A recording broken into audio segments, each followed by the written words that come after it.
कहाँ से आए? राजस्थान से। हम राजस्थान नीमका थाना जिला से आए जी। तो इस तरीके से जिस तरीके से आप लोग अपनी मांगों को लेके यहाँ पे आए हैं, जिससे क्या उम्मीद लगता है कि आज 59-60 दिन का वक्त हो चुका है, सरकार की आंखें क्यों नहीं अभी तक खुली है आप लोगों के प्रति?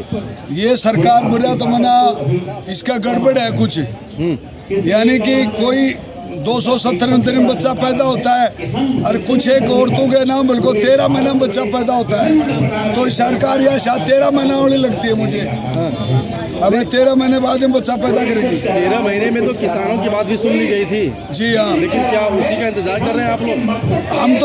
हम तो फौजी हैं, हम तो 13 मिनट में काम करते हैं और 13 घंटे में करते हैं, 13 दिन में करते हैं। लेकिन आखिर क्या ऐसी वजह हो गई जिसकी वजह से कि सरकार आपकी बात नहीं सुन रही है? देखो सरकार को समझाने वाला कोई आदमी नहीं है, समझाने वाले हम हैं। और सरकार सोच क्या रही है, सरकार के मुताबिक तो हम काम कर रहे हैं। सरकार के कहने से लड़ाई लड़ी आज तक हमने। 1948 में मेरे बाप ने 5 गोलियां खाई थी वीर बड़ेसर की पहाड़ी पे, मैं उसका बेटा हूँ। कारगिल युद्ध में हम एक माँ के 3 बेटे एक साथ थे और कारगिल युद्ध की पहली जीत का पहला तिरंगा झंडा ये वही आता है जिसने हमने पाकिस्तान का मेजर का सिर काटा था और उसी के अंदर काटा था और 5 गोली लगने के बाद में। तो मैं सरकार से ये पूछना चाहता हूँ, क्या मैं 5 गोली लगी और मुझे 100% करके घर भेज दिया गया मुझे कम सर्विस के दौरान में, और एक अधिकारी को 60 साल नौकरी करने के बाद में कारगिल लड़ाई में था लेकिन उसने दुश्मन की शक्ल नहीं देखी और उसके पत्थरों की खरूच लागी और उसने कैटेगरी ले ली। आज वो ले रहा है 2,52,000 रुपये बटल के छुट्टी और मैं ले रहा हूँ 20-25 हज़ार रुपये। तो गोली तो मैंने भी खाई है ना। सबसे बड़ी बात जो MSP की आ रही है, सर्विस पे की बात आ रही है, और जिसके लिए कि आप लोग बहुत ज्यादा प्रयत्न कर रहे हैं। ऐसे में क्या लगता है कि आप लोगों की जिस तरह से मांगे जायज है, तो क्या सरकार को इसके ऊपर बहुत जल्दी सुनवाई नहीं करनी चाहिए? देखो, मिलिट्री सर्विस पे का हमारा हक है। वो किस प्रकार से भाई एक ऑफिसर को 15,500, एक जवान को 5,500 रुपये, ये क्यों ऐसा फर्क क्यों? जबकि ऑफिसर अपने रैंक की सैलरी ले रहा है ना, बराबर ले रहा, अपनी रैंक के अलाउंस ले रहा है, तो ये उनकी रैंक वाइज नहीं हो सकती मिलिट्री सर्विस पे। इसके लिए गवर्नमेंट को इसमें संज्ञान लेना पड़ेगा और लेना पड़ेगा। लेकिन अधिकारियों की वजह से बार बार आप लोगों के ऊपर ये आरोप लगता है कि भाई अधिकारी ने ही ऐसा किया है। क्या अधिकारियों ने ऐसा किया है या फिर सरकार के नॉलेज में है? तो अधिकारियों ने सरकार को बहका है, अधिकारियों ने सरकार को बहका दिया कि हम ही लड़ाई लड़ते हैं। देख लो मेडल, देख लो हमारे पास में, हम 3% आदमी होते हैं, 97% मेडल है, और ये 97% होते हुए भी इनके पास 3% मेडल है। मैं पूछना चाहता हूँ सरकार से, कारगिल युद्ध के अंदर 527 शहीद हुए थे, जिसमें कितने जवानों को मेडल मिले? एक मैं हूँ, एक योगेंद्र यादव, एक संजय कुमार है। हम 3 सिपाही हैं जिनको हाईएस्ट गैलेंट्री अवार्ड मिले, बाकी सबको अफसर को गैलेंट्री अवार्ड मिला। कारगिल युद्ध में 9 महावीर चक्र मिले, जिसमें 8 अफसर थे और एक नायक दिगेंद्र कुमार में था। तो क्या मैंने अकेले बहादुरी करी थी? ये संभव है? तो देखो ना, वहाँ शहीद भी हो गए, उन्हें दुश्मनों की गर्दन भी काटी है और उन्हें बहादुरी खूब की है, लेकिन उनको बेचारों को मेडल नहीं दिया गया। तो क्या माना जाए कि अधिकारियों ने, अधिकारी वर्ग के जो लोग हैं, उनकी वजह से आज आप लोगों को यहाँ पे दिल्ली आना पड़ा है? अधिकारियों की वजह से आना पड़ा, चाहे सरकार में बैठे अधिकारी हो, चाहे हमारी भारतीय सेना के अधिकारी हो, और चाहे कोई भी अधिकारी हो, चाहे IAS अधिकारी हो और चाहे नेता हो, इन्होंने हमारा बट्टा गोल कर दिया। और हम आप पढ़े लिखे फौजी हो गए, पहले अंगूठा टेक फौजी थे हम, और अब हम पोस्ट ग्रेजुएट फौजी हैं। अब कानून जानते भी हैं, कानून पर चलना आता भी है हमारे को, और कानून से लड़ाई लड़ने का तरीका भी। लेकिन सरकार जो ये दावे करती है कि किसान और जवान ये दोनों हमारे प्रायोरिटी पे हैं, दोनों के लिए हमारी आंखें और कान खुली हुई हैं। इनके बाप दादा की गुलाम बने रहेंगे? अरे 75 साल हो गई देश को पेट भरते हुए, 75 साल हो गई भारत माँ की रक्षा करते हुए, और आज भी हम गुलाम ही नहीं तुम्हारे। आर्मी ला 58 अंग्रेजों ने बढ़ाई थी और उसी के मुताबिक हमारे अफसर हमारे पर अत्याचार करते। वो आर्मी ला 58 अंग्रेजों की बनाई हुई है, उसी के मुताबिक बताओ आप। कानून जो बदला आज देखो आपको भेदभाव तो सबसे कंप्लीट है। जवान की OROP में कितनी बड़ी 2.7 और अफसर की 2.8। क्यों? उसके पहले कम थी क्या? यही तो सबसे बड़ा सवाल है। मैं ये पूछ रहा हूँ, उनसे पूछे कि भाई क्या उसके अफसर की पहले कम थी क्या सैलरी? तो उसको 2.8 दिया गया, हमारे को 2.7 दिया गया। अरे अधिकारी था तो उस टाइम में उसकी 10,000 थी, हमारी 1,000 थी।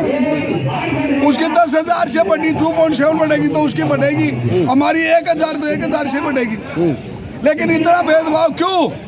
ये भेदभाव मोदी जी को मैं बताना चाहता हूँ, ये बहुत महंगा पड़ेगा। हकीकत बोल रहे हूँ मैं। एक जख्मी और मरणोपरांत डिक्लेयर किया हुआ सैनिक बोले हूँ, जिंदा शहीद है। मेरी आत्मा से कह रहा हूँ कि मोदी जी ये बहुत महंगा पड़ जाएगा। सर आप गड़बड़ हो जाएगी। सर आपने कारगिल युद्ध को भी जीता है और अपने हाथों से जिस तरीके से आप बता रहे हैं, बयां कर रहे हैं, बयां करने की जरूरत नहीं। सीने में गोली खाई है, देखो। बिल्कुल बिल्कुल। ये देखो, और मोदी जी को पता, ये देखो, ये फाट रही छाती। वास्तव में ये खा रहा की गोली। जी बिल्कुल। और यहाँ खा रहा कि टांग में खा रहा कि पैरों में खा रहा, पूरा पेट फटा पड़ा है। लेकिन ये कितना दुर्भाग्य की बात है कि जो सैनिक इस तरीके से वहाँ पर युद्ध लड़के यहाँ पे आना पड़ रहा है। ऐसे में क्या लगता है कि सरकार की निगाहें जल्दी आनी चाहिए या नहीं आनी चाहिए? सरकार को हो रहा है अभी, सरकार को जागना चाहिए। हाँ। हम सरकार हमारी है, हमने सरकार को बनाया, ना कि वो किसी दूसरी कंट्री के। ठीक है। हमने मोदी जी को चढ़ बढ़ के वोट दिए थे और उन्होंने हमारे लिए मतलब OROP भी लागू की। उसके लिए मोदी जी को 1,000 बार सलूट मारते हैं। ठीक है। और धन्यवाद देते हैं उनके। हमने अपने बच्चों के, रिश्तेदारों के, सभी के वोट दिलाया। हमको मोदी मोदी मोदी करके हमने वोट दिलाया। और मोदी जी को आज भी चाहते हैं, ऐसे नहीं कि हम मोदी जी को नहीं चाहते, दिल से चाहते हैं। अच्छा प्रधानमंत्री है हमारी नजरों में, लेकिन मोदी जी हम हाथ जोड़ते हैं। जख्मी सिपाही है, हमारी छाती में दर्द होता है, हमारी हाथ नहीं प्लास्टिक के थैली गली हुई है। और उन फौजियों को आप मतलब 20-20 हजार रुपए दे रहे हो।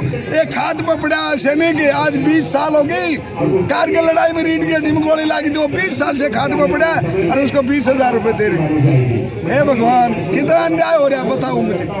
दूसरा एक MSP, दूसरा एक हकीकत बयां करता हूँ मैं, महावीर चक्र होने के नाते बताता हूँ। मेरे पास कई वीरांगना आती है, वीर नारी आती है। साहब आप तो बहुत बड़े आदमी हो, मेरी बहन में बड़ा नहीं हूँ, लड़ने वाला सिपाही हूँ मैं। मेरी कलम में ताकत नहीं है। बिल्कुल।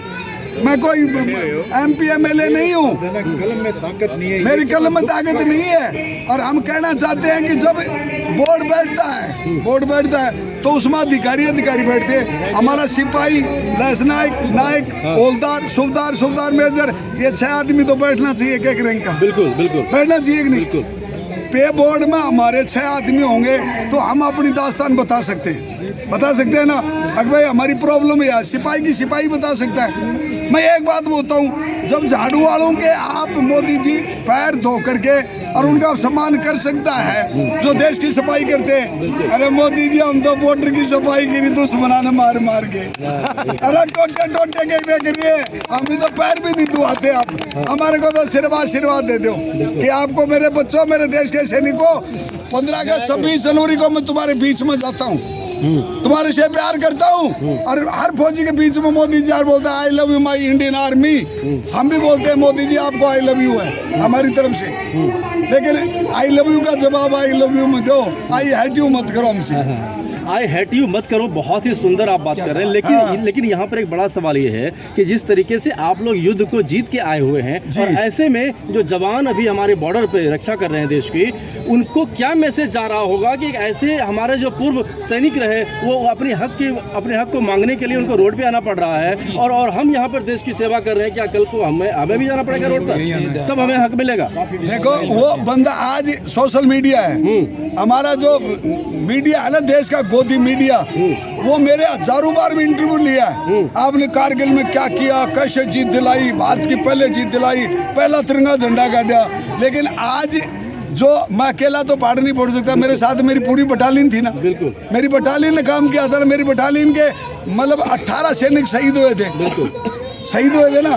तो क्या मेरे जैसे 150 आदमी गोली खा करके रिटायरमेंट भी है वो, किसी की टांग कट रही है, किसी का हाथ कट रहा है, किसी का यहाँ लग रही है, किसी के तो ये नाक नूक की नहीं है, ऐसे इंडिया गेट से बन रहे हैं। अब बताओ वो फौजी है और वो भी 20,000 में गुजारा कर रहे हैं, बताओ।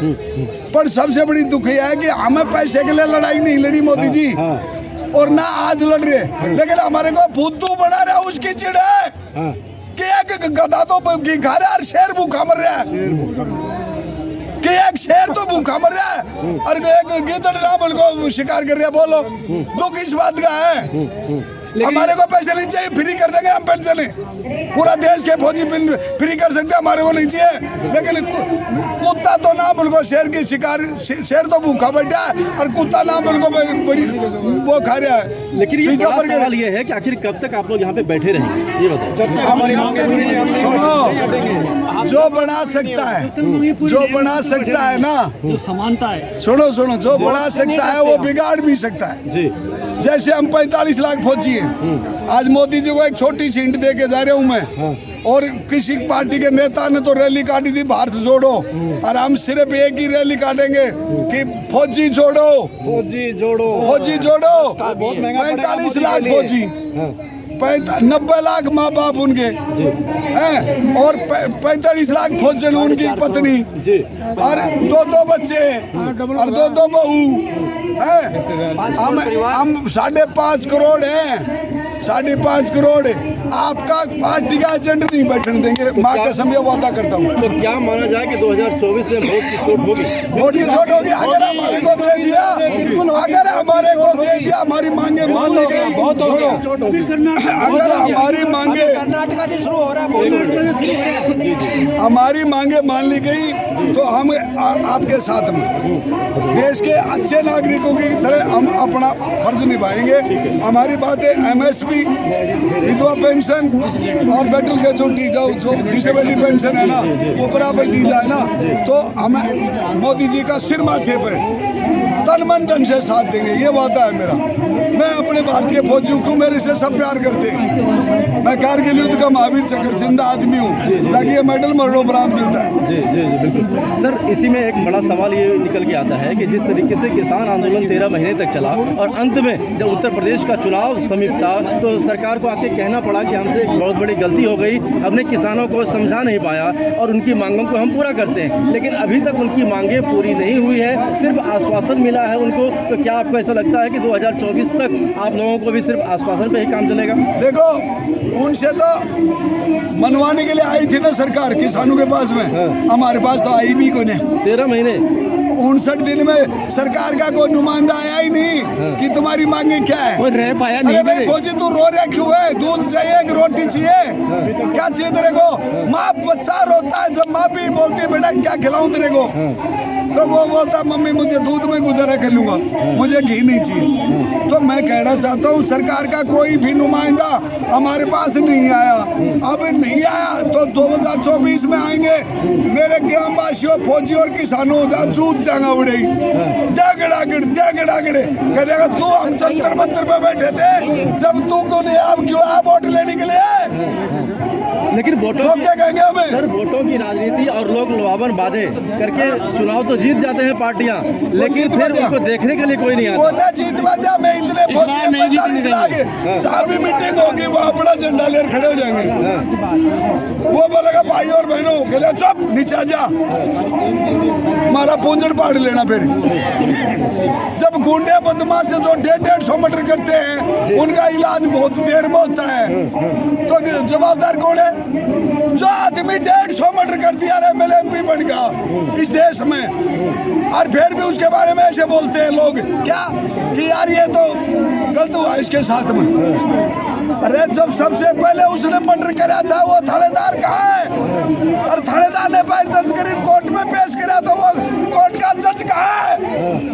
आज उसको दोषी नहीं मानता, मैं दोषी मानता हूँ उस सरकार को जिस सरकार ने उसको फ्री ऑफ छोड़ दिया। क्यों छोड़ा? किस लिए छोड़ा बताओ? अगर एक चोर को फांसी हो रही थी तो वो बोला किससे मिलना चाहता? बोले मेरी माँ से। उसने जाते उसकी माँ का नाक का बटका भर लिया। बोले क्यों भरिया? बोले मैं पेंसिल चोरी कर गया था, उस दिन मेरे थप्पड़ मार थी ना मेरी माँ, तो आज मैं फांसी नहीं टूटता। तो गुंडे सरकार पैदा करती है। हम फौजी इस भारत की माँ की रक्षा करते हैं, माँ की रक्षा। ना कपड़ा चाहिए, ना तन चाहिए, ना वेतन चाहिए हमारे को, लेकिन हक के लिए तो लड़ना जानते हैं। सम्मान और हक के लिए लड़ाई लड़ना बिल्कुल जायज़ है, और ऐसे में हम उम्मीद करते हैं कि बहुत जल्द सरकार आपकी बातों को माने, क्योंकि मानना बेहद जरूरी है। सरकार को रहोगे तो मानेंगे जी बिल्कुल। हमारा देश का मीडिया है जी, अभी इतना अच्छा मीडिया है, अगर उनको ना मिलको हम फौजी ला के उनके पीछे पड़ गए, वो खबर की छापेंगे। हम 45 लाख फौजी वो जो नेशनल चैनल चला रहे हैं ना, वो खबर लेते ही वहीं पकड़ना शुरू करेंगे हम उनको, तो वो खबर किसकी छापेंगे? एक भी बाइट नहीं दी अभी तक। वो छापे किसकी गए? क्या मीडिया के ऊपर जो बार बार ये सवाल हो रहा है, खासतौर पर जो स्ट्रीम मीडिया है, हाँ, जो नेशनल मीडिया है, हाँ, उनकी बात कर रहे हैं, और जाहिर सी बात है कि उनका दर्शन अभी तक आप लोगों को नहीं हुआ है। नहीं हुआ। वो लोग यहाँ पर आना नहीं चाहते हैं। कारगिल में लड़ाई लड़ रहे थे ना, जब तो बोले थे फौजी आपने कैसे लड़ाई लड़ी, अब क्यों नहीं आ रहे? बिल्कुल। अब क्यों नहीं आ रहे? नहीं, तो आपको क्या लगता है इसके ऊपर तो सरकार का भी तंत्र हावी है? सरकार का तंत्र हावी मैं है, बोलता हूँ जिसकी वजह हिंदुस्तान से का मीडिया यहाँ पे नहीं मीडिया, आ पा रही है। हिंदुस्तान का जो नेशनल मीडिया बोलते हैं ना, जिसको आप गोदी मीडिया, मोदी जी, जी, कौन सा जी। मीडिया बोलते हैं, वो मीडिया मेरा हिसाब से तो हिंदुस्तान का सबसे बुज़दिल है, सबसे बुज़दिल मीडिया है वो, जो कि एक शेर की आवाज नहीं सुनने आए। जो असली शेर बैठे ना यहाँ, जिन्हें भारत माँ की जो चूनड़ी ओढ़ रखी थी ना, कश्मीर से कन्याकुमारी, कलकत्ता से जैसलमेर, उस चूनड़ी की इज्जत हमने रखी है, और हमारे बच्चे हैं अभी फौज में, वो अभी बॉर्डर पे वो मेरी बात सुन रहे होंगे और कल तक सुन लेंगे, उनको अफसोस होगा कि यार फौज में हम तो आकर के गलती करी। दुख हो रहा है उनको, आगे हम भारत माँ की रक्षा करें, -30 डिग्री, -40 डिग्री, और अभी भी कहीं ना कहीं फायरिंग चल रहा है। मोदी जी ने सर्जिकल स्ट्राइक करवाई, भारत का पहला सर्जिकल स्ट्राइक मैन हूँ मैं। 1995 में एक का बदला 16 सिर काट के लाए थे पाकिस्तान के, हम एक का बदला 16 सिर काटे थे पाकिस्तान के। सर्जिकल स्ट्राइक मैंने सिखाई थी भारत को पूरे को, और उससे पहले कोई करी हो तो बताओ। तो फिर सर्जिकल स्ट्राइक हम करते, रेड हम मारते, और कुछ हम करते, अटैक हम लड़ाई नहीं करते, लेकिन दुश्मन के कब्जों को हम तो लिंक पर अटैक मार के दुश्मन की गर्दन काटी। कारगिल की पहली जीत का पहला तिरंगा झंडा इस हाथ से काटा, और आज हमारे को रोड पर आना पड़ रहा। मोदी जी, हमारे को पैसे नहीं चाहिए, पर हक चाहिए, माने मान सम्मान चाहिए। पैसे के लिए ना लड़ाई लड़ी थी, ना लड़ेंगे, ठीक है, और आप पैसे नहीं दोगे तो भी हम भूखे नहीं मरेंगे। लेकिन एक हमारी वीरांगना है, वो किसको कहते? एक हमारा फौजी जो बेड पर पड़े है, वो किसको कहते? हम उनकी लड़ाई लड़ने हैं। एक को तो आप 2.5 लाख रुपए पेंशन दे रहे हो, और एक जो बेड पर पड़ा है उसको 20,000 दे रहे हो। मोदी जी, मैं तो ये कहता हूँ, मोदी जी कुछ सोचो।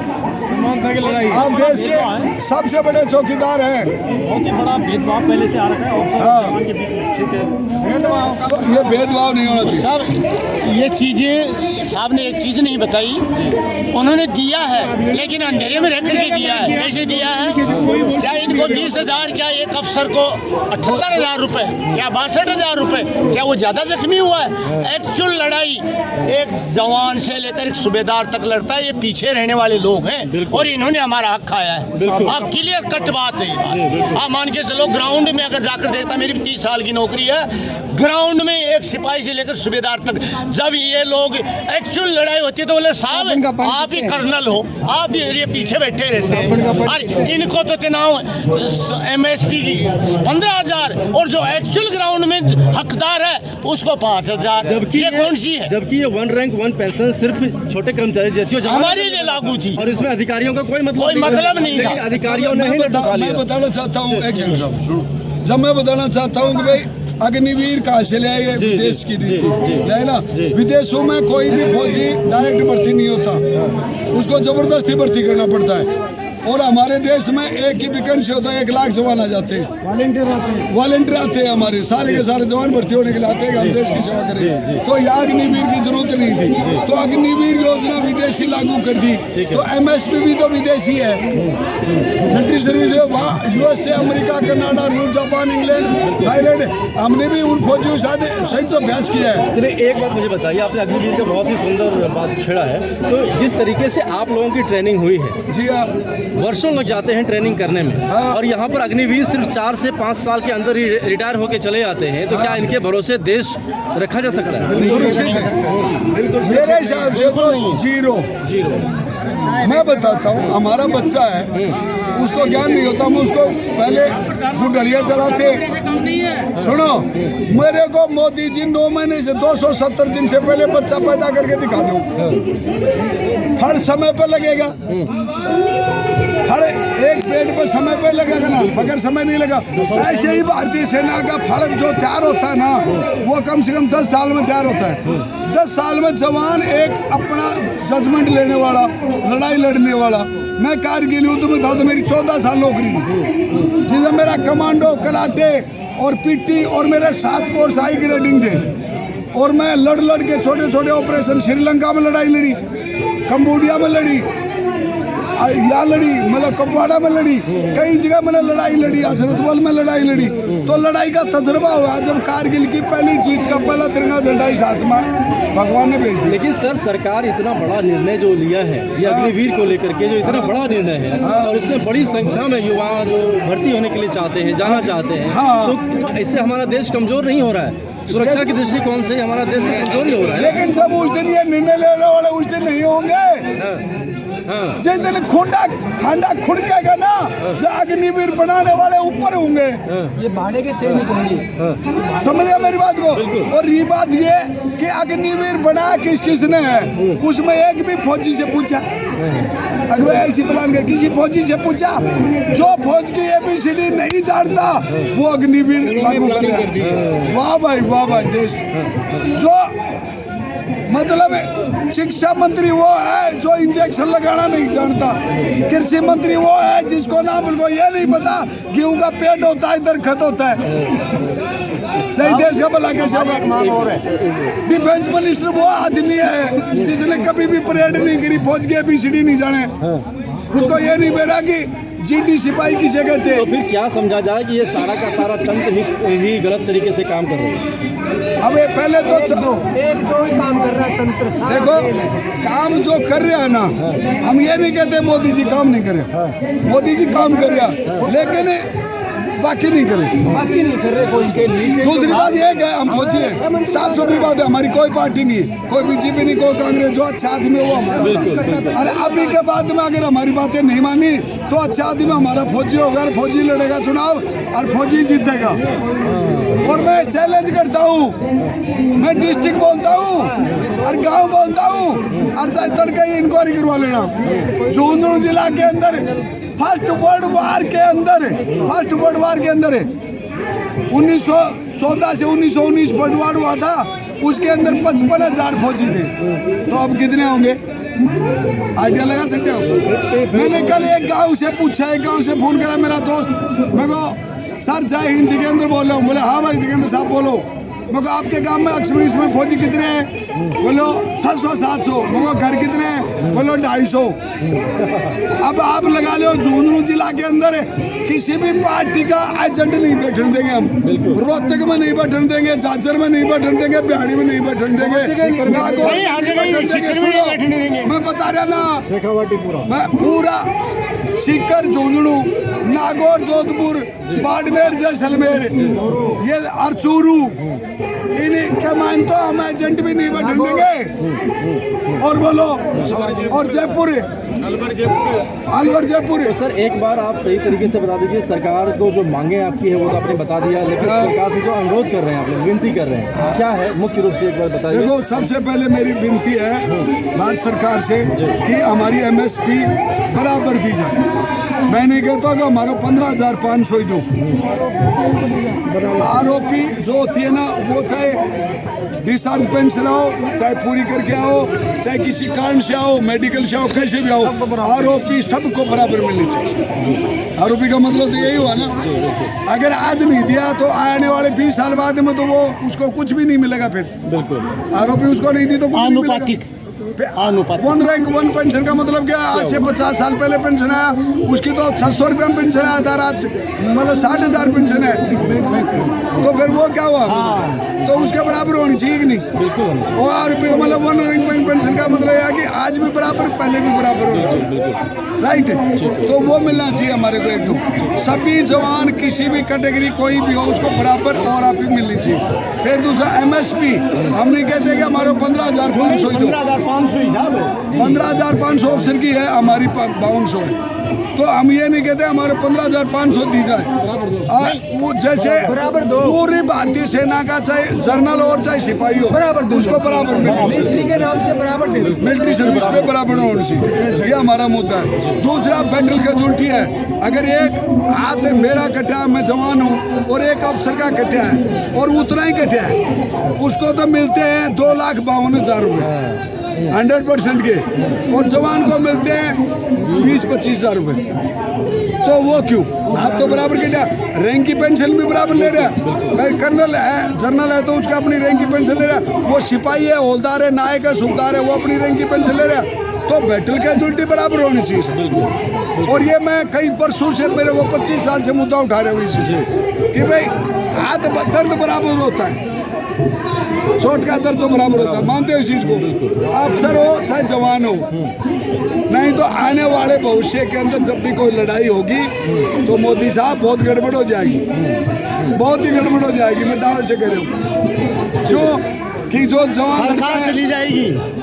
जो लड़ता है कि यार मैं लड़ूंगा, मेडल तो अफसर लेगा तो मैं क्यों लड़ूं, ये सोच हो जाएगी जवान की, गलत सोच हो जाएगी। हालांकि हिंदुस्तान का जवान ऐसे नहीं सोचता। बिल्कुल बिल्कुल, ठीक है सर, जय हिंद। एक पॉइंट में भारत माता की जय, भारत माता की जय, भारत माता की जय। सबको